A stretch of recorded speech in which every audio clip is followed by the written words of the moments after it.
할렐루야. 네, 오늘 하루 종일 뵈니까 좋습니다. 새벽부터 또 오늘 지금까지 우리 옆 사람과 인사 나누실까요? 예수 안에서 사랑합니다. 네. 우리 믿는 자들에게 친숙한 단어가 몇 가지가 있는데요. 그 중에 하나가 이제 섭리입니다. 섭리. 근데 이 섭리라는 단어가 라틴어로 보면 하나님이 준비하신다라는 뜻이에요. 그러니까 이 말은 우리 하나님이 완전하시잖아요. 그러니까 완전하신 하나님이 준비하신 것이기 때문에 모든 계획서부터 과정, 그 끝에 결과까지 다 뭐하다? 완전하다라는 뜻이죠. 자, 문제는 이 모든 시작과 과정과 끝을 바라보는 우리의 시선입니다. 우리는 불완전하고 부족한 것 투성이인데 우리 눈에 보기에 하나님의 섭리가 마음에 안 들 때가 있다는 거예요. 이해가 안 될 때가 있다는 것이고요. 심지어는 잘못됐다라고 생각할 때도 있다는 것입니다. 이게 문제입니다. 조금만 생각해 보면 우리의 시선과 생각이 얼마나 어리석은지 참 쉽게 알 수 있지만 우리가 생각보다 이런 시선과 생각, 이런 고집, 이런 것들 여러분 벗어나기가 굉장히 어렵습니다. 믿음이라는 게 결국 무엇일까? 여러 가지로 정의할 수 있지만 이렇게 우리를 올가매는 이런 시선과 생각을 벗어나게 하는 것, 이것도 믿음이라 할 수 있습니다. 그렇기 때문에 이 믿음이 있어야 비록 이해가 가지 않다 할지라도 내 눈에는 도저히 하나님의 뜻을 모르고 왜 저렇게 하실까라고 생각이 든다 할지라도 우리가 하나님의 섭리를 믿고 기다리며 순종할 수 있는 것입니다. 우리의 지난 삶을 되돌아보면 어때요? 얼마나 많은 일들이 있었습니까? 때로는 참 좋은 일도 있고 기쁜 일도 있지만 또 반대로 후회가 되고 부끄럽기도 하고 어떻게 하면 이런 일이 나한테 일어날 수 있을까 하는 참 놀랍고 신기한 일들도 있습니다. 중요한 것은 이 모든 것들을 통해서 지금의 우리가 이렇게 있다라는 사실이에요. 세상의 기준으로 봤을 때 지금 저와 여러분의 삶이 부족할 수도 있고 아니면 잘 사는 삶일 수도 있는데요. 그런 거하고 상관없이 우리가 예수님을 믿는 이 믿음으로 지금 이 순간 이렇게 이 자리에서 하나님께 예배할 수 있는 것이 얼마나 귀한 일입니까? 저도 지난 날을 되돌아보면 다시는 돌아가고 싶지 않은 날도 있고요. 지우고 싶은 날도 있습니다만 그럼에도 그 모든 시간이 그래도 소중한 이유는 그 중에서 하나라도 없어서 봐요. 오늘과 같이 여러분과 함께 그렇게 행복하게 봄 야유회를 같이 갈 수도 없었고, 그렇죠? 그리고 지금 이 시간 이렇게 여러분과 함께 예배할 수도 없죠. 그래서 이 하나님의 섭리를 대하는 성도의 믿음의 모습이 바로 무엇이냐면 반드시 필요한 믿음의 모습이 무엇이냐? 인내인 것입니다. 인내는 여러분 다 이해한다고 해서 할 수 있는 게 아니에요. 내가 이해할 수는 없지만 내가 섬기는 하나님이 선하시기 때문에 그래서 인내할 수 있는 겁니다. 그래서 하나님의 모든 것이 선하시다라는 믿음이 없으면 인내를 할 수가 없는 거예요. 그래서 성도는 현재 내 눈앞에 보이는 어떤 가치를 보는 게 아니고 미래의 가치를 더 중요하게 여겨야 됩니다. 사실 우리의 지금까지 삶을 돌아보면 우리가 선택을 잘못해서 문제였던 것이죠. 하나님의 섭리가 부족했거나 불완전한 것이 아닙니다. 오히려 우리의 잘못된 선택임에도 불구하고 하나님께서 얼마나 그것을 교정해 주시고 얼마나 선하게 인도해 주셨습니까? 사실 되돌아보면 지금의 우리가 누리고 있는 이 모든 행복과 은혜가 내가 한 값으로 한번 따져본다고 하면 여러분 절대 넘치면 넘쳤지 부족하지는 않습니다. 내가 하나님에게 행한 것에 비해서 우리는 너무나도 과분하게 지금 살고 있어요. 그렇다라는 것은 다 하나님의 사랑이요 섭리 가운데 이루어진 일이라는 것이죠. 오늘 본문만 해도요, 다윗이 블레셋으로 간 것은 하나님의 뜻이 아닙니다. 다윗이 선택한 거예요. 사실 블레셋이 어떤 곳이에요? 이스라엘과 원수였어요. 그리고 옛날의 원수가 아니고 지금도 원수예요. 계속 전쟁을 치르고 있어요. 했다가 안 했다가 했다가 안 했다가. 그런데도 불구하고 블레셋에서 살겠다라는 것은 조금만 생각해 보면 언젠가는 나의 고국인 이스라엘과 전쟁할 수도 있겠구나라는 생각 누구나 할 수 있는 겁니다, 여러분. 다윗이 그렇게 바보가 아니에요. 얼마나 똑똑합니까? 얼마나 많은 경험을 가졌어요. 그런데도 다윗이 이 생각을 못했을까요? 성경에는 이에 대한 명확한 답이 나와 있지는 않습니다만, 자, 후에 보면 블레셋이 이제 이스라엘과 전쟁할 때에 아기스가 이제 다윗을 데리고 가려고 할 때 그 블레셋의 방백들이 뭐라고 해요? 반대하잖아요. 무슨 말도 안 되는 소리냐? 어떻게 다윗이 자신의 나라 사람들하고 싸울 수가 있겠느냐? 분명히 우리 뒤통수를 칠 것이다. 이들도 알아요. 이들도 아는 것을 다윗이 모르겠습니까? 하지만 하나님의 섭리가 놀라운 것은 이런 잘못된 선택임에도 불구하고 하나님은 당신의 사역을 우리가 상상하지 못하는 방법으로 선하게 이루신다라는 거예요. 오늘 다윗 보세요.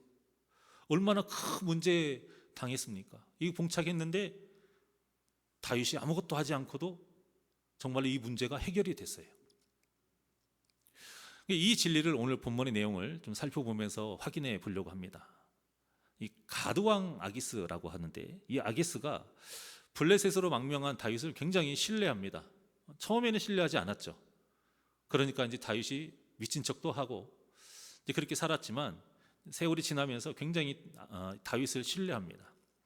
그래서 이 아기스의 계산에는 뭐가 있냐면, 다윗과 같이 대단한 인물이 내 충직한 신하가 될 거다. 다윗은 이미 주변에 굉장히 유명한 사람이에요. 당시 최고 유명했던 골리앗을 죽였던 그 어린 소년의 나이, 그리고 그 이후로도 모든 그 전쟁마다 승리를 해서 사람들이 뭐라고 칭송했어요? 사울이 죽인 자는 천천히요, 다윗은 만만이라. 여러분, 이 칭송이 이스라엘에서 울려 퍼졌지만 이스라엘만 아는 게 아니고 그 주변 국가 모두가 다 알고 있었어요. 여러분들이 만약에 아기스라고 할 때 이런 대단한 사람이 내 충직한 신하라고 한다면 누가 올라갑니까? 내가 올라가는 거예요. 이 왕이 올라가는 거죠. 그래서 이 아기스는 자신의 어떤 권위와 이 명성을 위해서 이 다윗이 내 충직한 신하가 될 거다, 이런 기대가 있었던 거예요. 자, 그런데 이 아기스 왕을 이제 블레셋 왕이라고 하지 않고 가드 왕이라고 하잖아요. 이 이유가 있어요. 이 블레셋은 블레셋이라는 하나의 나라가 아니고요, 5개의 부족이 이루어진 하나의 연합 국가예요. 이제 그 중에서 대표격이 누구냐면 이 가드 지역이고, 이 가드 왕 아기스였던 것이죠. 다윗이 살았던 곳이 이 가드 지역에 있는 시글락이라는 곳이에요.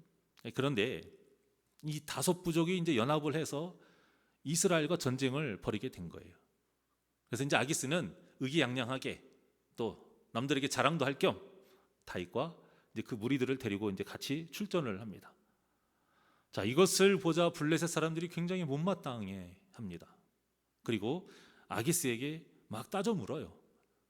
그 따져 묻는 것과 대답이 3절에 나와 있습니다. 본문 3절 시작. 블레셋 사람들의 방백들이 이르되,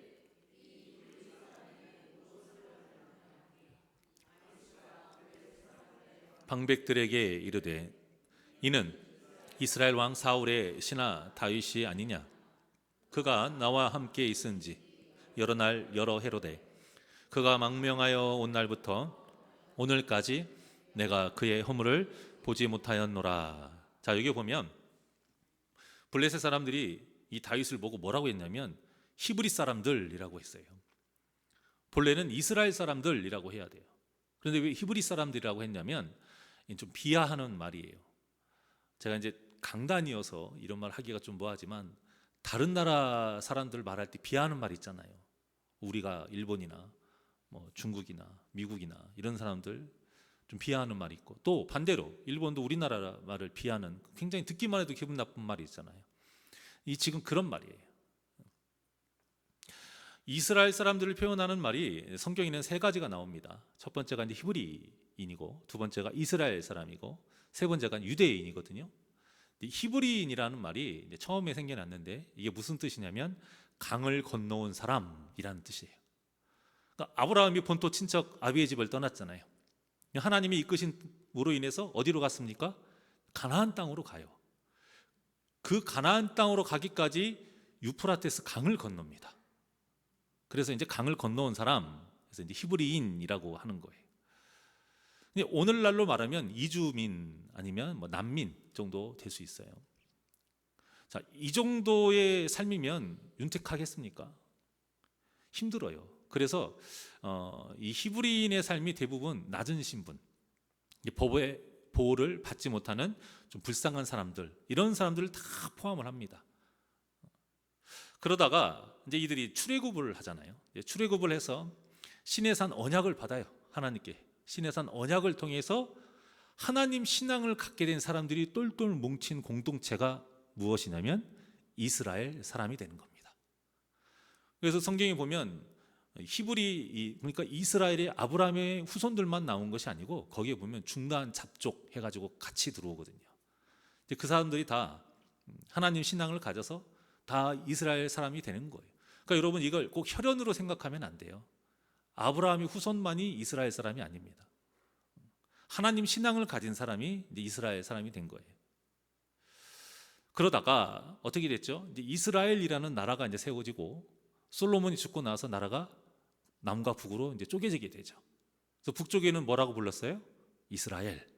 남쪽은 유대 이렇게 한 거죠. 왜 유대라고 불렀냐면, 왜 이스라엘로 불렀냐면 거의 뭐 11지파가 다 이스라엘 본래 11지파가 다 거기로 갔기 때문에 이스라엘이라고 했고, 또 나머지 이 남쪽 지방에는 대부분이 유다 지파였어요. 그래서 그냥 유대라고 한 겁니다. 처음에는 지파 개념이었는데 이게 이제 국가 개념으로 바뀐 거죠. 그래서 이제 유대인이라고 예수님 시대에도 그렇게 부르게 된 겁니다. 그리고 오늘날까지 오면서 유태인 뭐 이렇게 나온 것이죠. 자, 그렇다면 이 본문에는 뭐라고 불러야 돼요? 이스라엘 사람이라고 불러야 돼요. 그런데도 이제 옛날에 사용했던 이 히브리 사람들이라고 하면서 이제 다윗과 그 무리들을 굉장히 탐탁지 않게 비하하면서 이렇게 말을 한 겁니다. 내가 지금 얘네들 마음에 안 들어. 이 마음을 그대로 지금 내비치고 있는 거예요. 그러자 이제 아기스 왕이 내가 지금까지 지켜봤지만 정말 완전하게 우리 편이야. 계속 어필을 합니다. 그런데도 블레셋 이 방백들이 믿지를 않아요. 어느 누가 믿겠습니까? 사실 저라도 안 믿겠습니다. 근데 4절과 5절을 한번 보겠습니다. 자, 시작. 블레셋 사람의 방백들이 그에게 노한지라. 블레셋 방백들이 그에게 이르되 이 사람을 돌려보내어 왕이 그에게 정하신 그 처소로 가게 하소서. 그는 우리와 함께 싸움에 내려가지 못하리니 그가 전장에서 우리의 대적이 될까 하나이다. 그가 무엇으로 그 주와 다시 화합하리이까? 이 사람들의 머리로 하지 아니하겠나이까?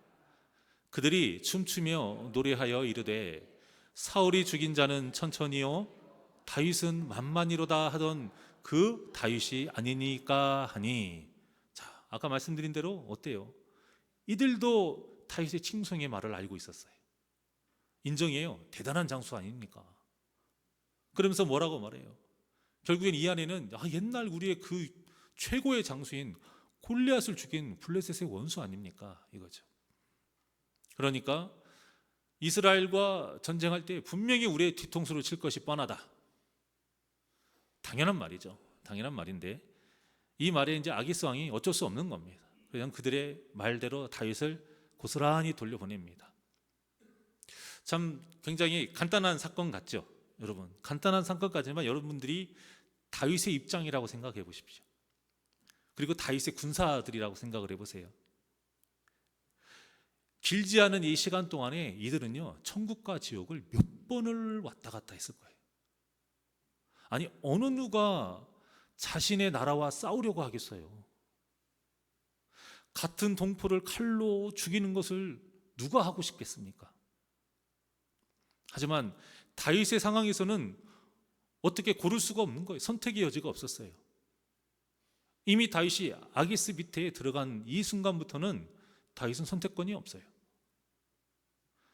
만약에 그걸 거부하면 지금까지 실컷 쌓아왔던 그 신뢰가 무너지고 그 아기스에 대한 충정을 이제 의심받게 돼요.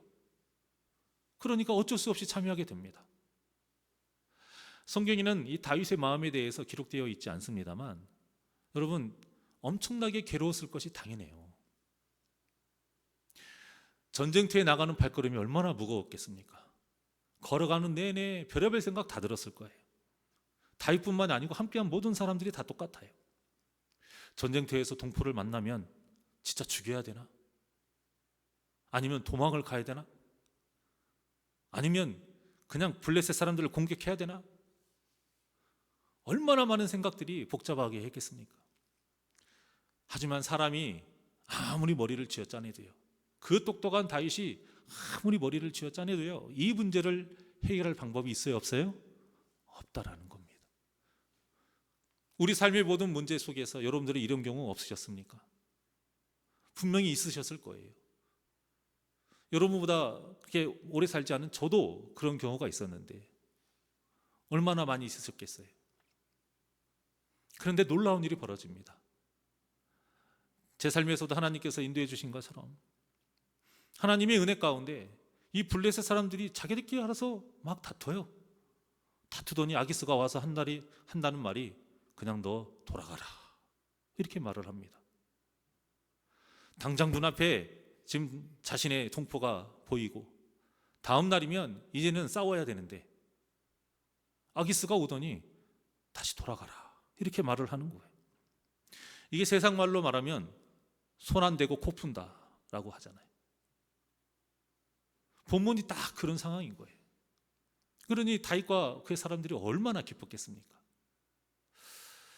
자신의 힘으로는 절대 해결할 수 없는 이 어려운 문제가 너무나도 쉽게, 그것도 선하고 아름답게 해결이 된 겁니다.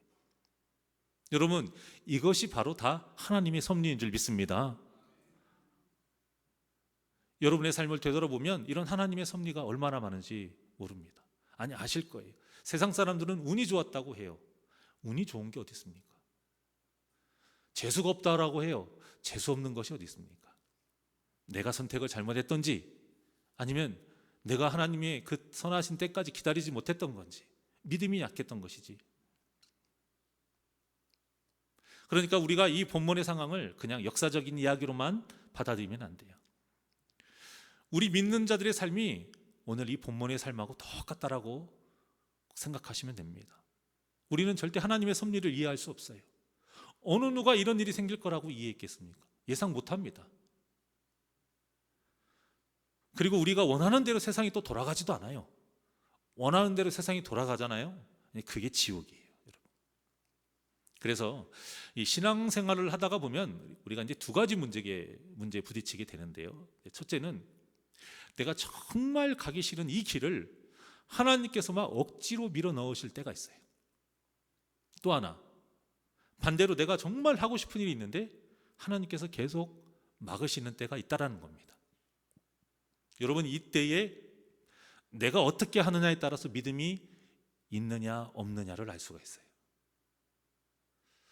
일단 우리가 이런 갈림길에서 인생의 어떤 문제 속에서 철저하게 버려야 될 모습이 있습니다. 그게 뭐냐면 내가 이해를 한 다음에 움직여야지. 내가 이해를 한 다음에 내가 인정을 하는 것을 택해야지. 여러분, 이것은 믿음이 아닙니다. 이해를 하고 인정을 하고 움직이는 것이 어떻게 믿음이겠습니까? 믿음은 바라는 것들의 실상이요 보이지 않는 것들의 증거라. 비록 이해가 되지 않아도, 비록 인정할 수 없는 상황이라 할지라도 하나님의 말씀대로 결정하는 것이 바로 믿음인 줄 믿습니다. 우리가 하나님의 말씀을 왜 듣고 왜 마음에 새깁니까? 이때 써먹으라고 듣는 거예요. 이해할 수 없는 상황에서 하나님의 뜻은 무엇일까? 우리가 그것을 택하기 위해서 하나님의 말씀을 듣는 겁니다. 그래서 이런 문제에 부딪혔을 때 믿음 있는 사람은 하나님께 대해 절대 원망과 불평을 하지 않습니다. 이것이 중요해요. 나를 향한 하나님의 선하신 뜻, 내가 비록 이해 안 가고 내가 원하지 않았던 그런 환경이지만 그래도 정말로 너무나도 힘든 고통, 누가 알아주지도 않는 그런 고통 속에 있지만 그럼에도 불구하고 절대 하나님을 원망하지 않는 것, 불평하지 않는 것, 이것이 바로 믿음이 있는 사람의 모습입니다. 이 믿음의 모습이 있어야 우리가 하나님의 때까지 인내할 수 있고요. 이 믿음의 모습이 있어야 내 현재 이 어려운 상황을 핑계를 대서 죄를 짓거나 아니면 하나님과 멀어지는 이런 잘못을 저지르지 않을 수 있는 거예요. 기억해야 됩니다. 사탄이 이때를 놓치지 않아요. 힘드세요? 고난이 있고 원치 않는 문제가 있습니까? 사탄이 이때 뭘 노리냐? 힘들지? 네 맘대로 해. 괴롭지? 무슨 교회를 가? 무슨 거룩이야? 뭘 참아? 뭘 손해를 봐? 네 코가 석잔데. 여러분, 그 음성들이 얼마나 많이 우리를 괴롭히는지 모릅니다. 꼭 들려야 하는 겁니까? 그것이 아니잖아요. 우리 마음이 참 연약하고 아직도 이 죄성이 남아있다라는 생각이 드는 것이 이래요. 사람이요, 힘들게 되고 상황이 몰아지게 되면 아니 내 상황에서 그런 것도 못해? 사람이 이렇게 되는 거예요. 지금 내 상태로 욕 한마디 못하고 내 상태로 화 한마디 못 내? 이런 상황에서 지금 내 마음대로 하는 것이 뭐가 문제야? 그렇게 할 것 같으면 우리에게 믿음이 무엇이 필요가 있습니까? 이해는 가지요. 이해는 가지만 우리가 정말로 믿음을 가지고 있다라면 이 모든 것들이 나를 넘어뜨리고 이것을 이 고난과 문제를 핑계 삼아서 죄를 지게 하고 하나님과 멀어지게 하려고 하는 사탄의 계략인 것을 꼭 잊지 마시길 바랍니다. 그렇기 때문에 우리는 현재의 이 문제에만 눈이 가려져서 우리를 향한 하나님의 그 선하신 뜻을 잊어버리면 안 돼요. 생각해 보세요. 하나님이 얼마나 우리를 사랑하셨습니까? 아담과 하와가 죄를 처음에 지었을 때 그 심판을 받는 순간에도 우리를 위해서 예수님을 보내시려고 준비하셨던 분이 바로 우리 하나님이세요. 표지판이 없어서 길을 잃을까 봐, 우리가 길을 잃을까 봐 말씀이라는 이 표지판을 딱 주셔요. 그래서 진리의 길 제대로 걸어가라 이렇게 준비하신 분이 우리 하나님이세요. 그런데도 우리가 철없는 양 같잖아요. 말을 제대로 안 들을 때가 있어요. 표지판대로만 가면 되는데 아니 내가 가고 싶은 게 가고 싶다라는 거죠. 그걸 또 하나님이 그냥 내버려 두지 않으세요. 선지자를 보냅니다. 너 거기로 가면 안 돼. 이리로 가야지. 때로는 혼내시기도 하고 다독이시기도 하고, 그렇게 우리가 바른 길을 갈 수 있도록 준비하신 분도 또 우리 하나님이세요. 그러다가 이제 당신의 아들 예수님을 이 땅에 보내시죠. 십자가에서 우리의 죄를 위해서 희생제물과 속죄제물과 그 화목제물로 희생시키신 분이 바로 우리 하나님 아버지 되십니다. 우리가 정말 하나님의 살아계심을 믿고 그 살아계신 하나님의 은혜로 살고 있고 우리를 향한 이 놀라운 사랑을 정말로 여러분들이 믿으신다면 우리를 향한 하나님의 모든 계획, 그 섭리가 선하다라는 것을 꼭 믿으시기를 바랍니다. 그래서 눈앞에 펼쳐지는 그 고난과 그 문제에 하나님에 대한 믿음이 흔들리지 않아야 돼요. 미국에서 목회하시는 한 목사님이 저에게 그 9.11 테러 때 가족을 잃은 한 성도의 이야기를 하신 적이 있어요. 여자 성도님이셨는데 남편을 잃었어요. 9.11 테러 때. 결혼한 지 6년밖에 안 됐으니까 얼마나 젊어요. 딸이 둘이나 돼요. 결혼 6주년이 되는 때가 바로 이제 9.11 테러가 났던 그 다음 달 10월이었어요. 그리고 거기 쌍둥이 빌딩이었잖아요. 그래서 6주년 기념하기 위해서 그 쌍둥이 빌딩 식당에 예약까지 다 해놨다고 합니다. 그런데 9.11 테러 때문에 남편도 잃고 이제 그 건물도 무너지게 된 것이죠. 세상에 이런 불행이 어디 있습니까? 이런 상황이라면 어느 누구라도 붙잡고 원망하고 불평하고 막 가슴을 쥐어 뜯으면서 소리를 지르며 한탄했을 거예요. 어쩌면 이렇게 만든 하나님을 원망하는 소리에 우리가 다 그것조차도 이해를 하면서 그럴 수 있지, 오죽하면 그렇겠느냐 할 수 있을 만한 상황일 수도 있어요. 그런 상황이지요. 그런데 그 여성도님이 목사님에게 이렇게 고백을 했다고 합니다. 목사님, 저는 그 일을 겪고 나서 다시는 사람의 계획대로 살지 않겠노라 제가 다짐했습니다. 전적으로 하나님만 의지하고 하나님의 은혜만 바라보고 살겠다라고 제가 다짐했습니다. 이렇게 고백을 하더라는 거예요. 이 고백을 듣고 위로를 하려던 그 목사님이 도리어 위로를 받았다고 해요. 이게 진짜 믿음이구나. 정말로 이해 안 가고 내 사랑하는 남편이 죽고 내 자식들과 앞으로 살아갈 그 날이 험난할 것이 눈에 뻔히 보이는데도 불구하고 그것을 가지고 하나님을 원망하지 않고 이 또한도 하나님의 선하신 뜻이 있겠거니. 그래서 이제는 더 세상의 어떤 내 생각대로 세상 의지하지 아니하고 하나님의 뜻대로만 살겠노라라고 이렇게 믿음을 다졌다라는 그 모습을 보고 이 목사님이 너무나도 숙연해졌다라는 것이죠. 참 얼마나 귀한 믿음입니까? 말은 쉽지만 있을 수 없는, 있기가 참 이런 일이 생기는 것이 어려운 것이고 힘든 일입니다. 그럼에도 불구하고 하나님은 우리에게 이런 믿음의 모습을 원하십니다.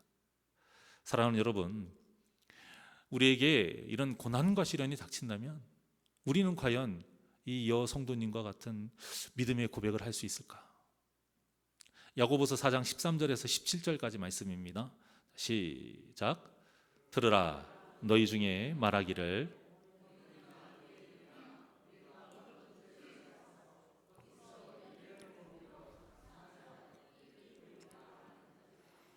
내일 일을 너희가 알지 못하는도다. 너희 생명이 무엇이냐? 너희는 잠깐 보이다가 없어지는 안개니라. 너희가 도리어 말하기를 주의 뜻이면 우리가 살기도 하고 이것이나 저것을 하리라 할 것이거늘 이제도 너희가 허탄한 자랑을 하니 그러한 자랑은 다 악한 것이라. 그러므로 사람이 선을 행할 줄 알고도 행하지 아니하면 죄니라. 아멘. 자, 이 말씀과 같이 결국에는 하나님의 뜻대로 선을 행하면서 거룩하게 살아가야 하는 것이 하나님의 섭리를 믿는 자의 진짜 모습. 입으로만 하나님의 섭리를 믿습니다, 하나님의 섭리는 선하십니다 라고 하는 것이 아니라 정말로 믿음 있는 자의 모습이 바로 이렇다라는 거예요. 그렇지 않고 방금 봉독하신 것처럼 16절과 같이 허탄한 자랑을 하고 이 고난과 시련을 핑계로 분명히 선을 행할 줄 알고도 내가 힘드니까 내 속이 뒤엄자리속인데 무슨 선이냐 하면서 선을 행하지 않는 것이 무엇이다? 죄라는 것입니다. 이것이야말로 누가 바라는 일입니까? 사탄이 바라는 일이에요. 물론 이렇다고 해서 우리가 뭐 계획 없이 살자 이런 뜻은 아닙니다. 우리가 세우는 계획이 하나님의 뜻에 맞는 계획이 되어야 한다는 것이고, 비록 계획대로 되지 않는다 할지라도 우리가 거룩함을 잃지 않아야 된다는 겁니다. 이 거룩함을 잃지 않고 하나님의 자녀답게 신랑을 기다리는 순결한 신부의 모습으로 우리가 그 하나님의 때를 기다리는 이 믿음으로 살자라는 거예요. 중요한 것은 내일 일을 아는 것이 아니에요. 여러분, 내일 일을 알아서 뭐 하시기에? 우리는 그런데 자꾸 거기에 헛된 것에 헛힘을 씁니다. 이것이 또 사탄이 우리를 넘어뜨리는 것이죠. 그렇게 헛힘을 쓰게 해요. 지금 당장 이 순간에 내가 거룩하게 살아가는 것이 얼마나 힘든 일인데, 얼마나 중요한 일인데 이것에 신경 쓰지 못하게 내일 일을 아는 것에 자꾸 궁금해합니다. 아는 것 하나 없이 몰라도요, 오늘도 내일도 그 후로도 하나님의 뜻에 맞게 사는 것이 가장 중요합니다. 그러면 하나님께서 우리를 위해 준비하신 대로 그 때에 맞게 은혜를 베풀어 주실 줄 믿습니다. 이 믿음으로 그 하나님의 인도하심 따라 거룩하게, 끝까지 거룩하게 살아가시는 우리 복된 저와 여러분이 되시기를 주님의 이름으로 축원합니다. 그러니 내일 일을 염려하지 마십시오. 내일 일을 염려하지 마시고 온전히 하나님께 다 맡기셔서 어떤 상황에서도 평안함을 누리는 그런 믿음의 삶을 사시는 복된 저와 여러분이 되시기를 주님의 이름으로 간절히 축원합니다. 우리 내일 일은 난 몰라요. 우리 하나님께 찬양합니다.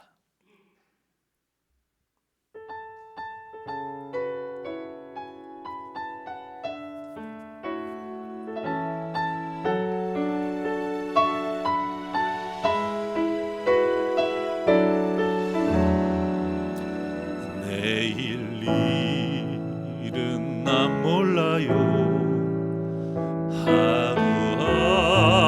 하루하루 살아요.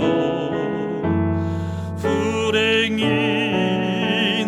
여행함도 내 뜻대로 못해요. 험한 이 길 가고 가도 끝은 없고 거네요. 주님 예수 발레미사 내 손 잡아주소서. 내일 일은 난 몰라요. 장래일도 몰라요. 아버지여 날 붙드사 평탄한 길 주옵소서. 우리 두 손을 가슴에 얹고 좁은 이 길 진리의 길 주님 가신 그의 길 힘이 들고 어려워도 찬송하며 갑니다. 성령이여 그 음성을 항상 들려주소서. 내 마음은 정했어요. 변치 말게 하소서. 내일 일은 난 몰라요. 장래일도 몰라요. 아버지여 아버지여 주신 소명 이루소서. 내일 일은 난 몰라요.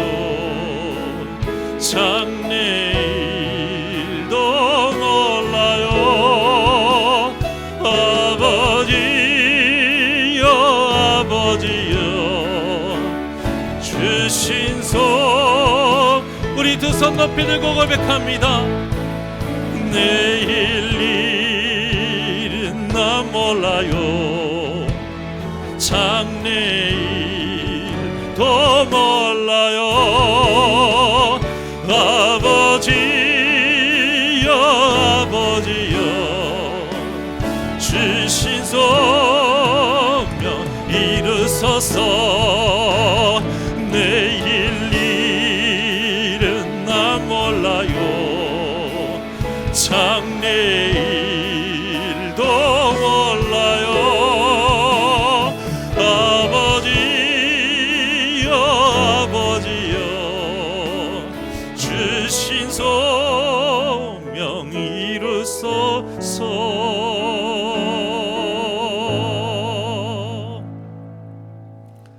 언제나 우리를 선하게 인도하시고 진리의 길로 이끌어 주시는 하나님 아버지, 우리를 향한 그 하나님의 사랑과 선하심을 믿습니다.